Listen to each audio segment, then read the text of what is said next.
அனைவருக்கும் வணக்கங்க. வெல்கம் டீமி புஷ்பாவின் சமையல். எல்லோரும் எப்படி இருக்கீங்க? நல்லா இருக்கீங்களா? நாங்களும் நல்லா இருக்கிறேங்க.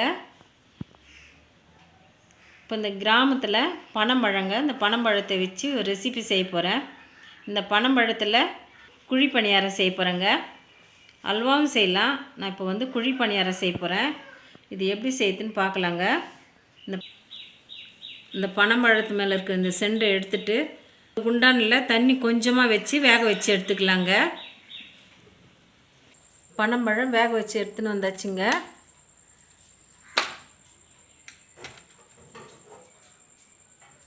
பனம்பழம் நல்லா வெந்துடுது. இப்போ இந்த தோலை எடுத்துடலாம். தோல் இதேமாரி பனம்பழத்துலேருந்து ஜூஸ் எடுத்துக்கலாங்க.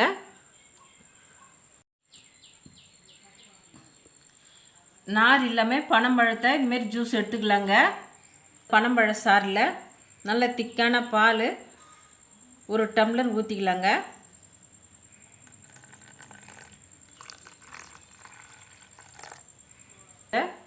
ஒரு கப்பு சர்க்கரை எடுத்துக்கிறேன். இந்த பனம்பழ ஜூஸில் இந்த சர்க்கரையை சேர்த்துக்கலாம்.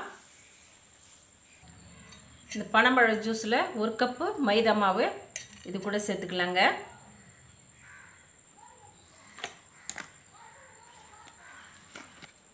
1 கப்பு பச்சரிசி மாவு இந்த ஜூஸில் சேர்த்துக்கலாம்.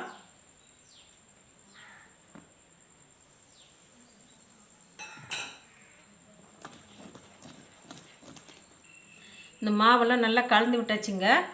இதில் ஒரு 50 கிராம் உடச்சக்கடலை சேர்த்துக்கிறேன். காஞ்ச திராட்சை ஒரு 10 சேர்த்துக்கலாம். ஏலக்காய் ஒரு 5 இடித்து வச்சுருக்கேன். இந்த ஏலக்காவையும் சேர்த்துக்கிறேன். இந்த கலவையில் தண்ணி சேர்க்கலைங்க, பால் ஊற்றிருக்கேன். 1 டம்ளர் பாலே போதுமானது.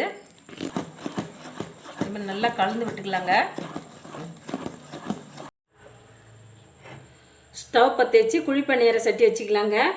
இந்த சட்டி நல்லா சூடாகிடுது. இப்போ ஆயில் ஊற்றிக்கிறேன். நெய்யில் வறுத்த முந்திரி பருப்பை இந்த குழி பணியார சட்டியில் போட்டுக்கலாம். இப்போ மாவை கொஞ்சமாக ஊற்றிக்கலாங்க. ஃபுல்லாக ஊற்றக்கூடாது. ஃபுல்லாக ஊற்றினா திருப்பி போட முடியாது. ஒரு பக்கம் வெந்துடுதுங்க. இப்போ திருப்பி போட்டுக்கிறேன். பனம்பழத்தில் அல்வா வேணும்னா கமெண்டில் சொல்லுங்கள், நான் செஞ்சு காட்டுறேன்.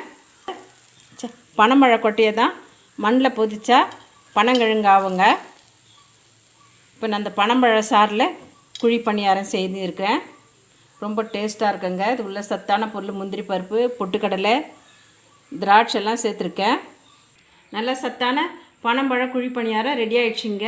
இந்த ரெசிபி உங்களுக்கு பிடிச்சிருந்தா நம்ம சேனலை சப்போர்ட் பண்ணுங்கள், லைக் பண்ணுங்கள், ஷேர் பண்ணுங்கள், கமெண்ட் பண்ணுங்கள், சப்ஸ்கிரைப் பண்ணுங்கள். மறக்காமல் பக்கத்தில் இருக்கிற பெல் பட்டனையும் கிளிக் பண்ணிவிடுங்க. தேங்க்யூ.